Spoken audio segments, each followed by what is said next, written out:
May 12, 2008, a huge earthquake ripped open the Sichuan province of China, killing 90,000 people. Within a month, the entire midsection of the United States was besieged by devastating floods. Both catastrophes would seem to be acts of God, and totally unrelated until you look under the covers and find out that neither one was a natural disaster. The following reports from the alternative press makes this clear. China orders strike against the U.S. for catastrophic earthquake by Sorsha Faal. May 30, 2008.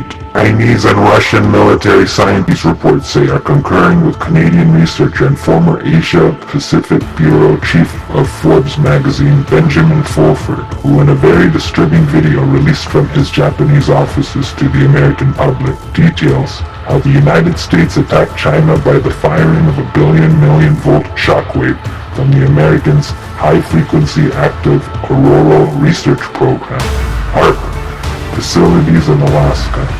So powerful was this shockwave, Britain's Times Online news service is reporting that the entire atmosphere over the Chinese earthquake zone became mysteriously changed 30 minutes prior to the 8.0 magnitude trembler. Russian military analysts note that though China's military has ordered its vast submarine fleet to disperse throughout the Pacific Ocean, the Chinese attack against the United States would most likely take the form of economic warfare instead of an actual clashing of forces. As the United States and China battle for their very survival in a world becoming increasingly volatile due to the rapidly growing shortages of both food and fuel, one does indeed wonder if the end times are now upon us all. Rumor has it that the floods in the United States were engineered by the Chinese government with the same technology we used on them as a retaliatory measure in an attempt to decimate our food supply. As of June 20, 2008, the entire bread belt was underwater at the peak of the growing season.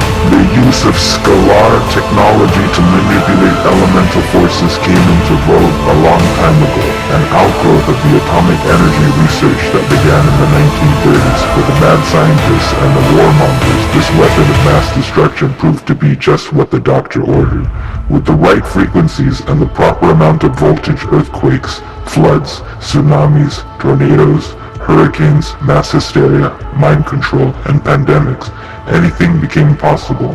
They found out how to engineer all kinds of madness without ever having to be accountable for it, because to anyone who didn't know better, it would always seem as if Mother Nature did the dirty work. Hopi prophecy states that World War III will be started by the people who first received the light: China, Palestine, India, and Africa. When the war comes, the United States will be destroyed by gourds of ashes, which will fall to the ground, boiling the rivers and burning the earth where no grass will grow for many years, and causing a disease that no medicine can cure.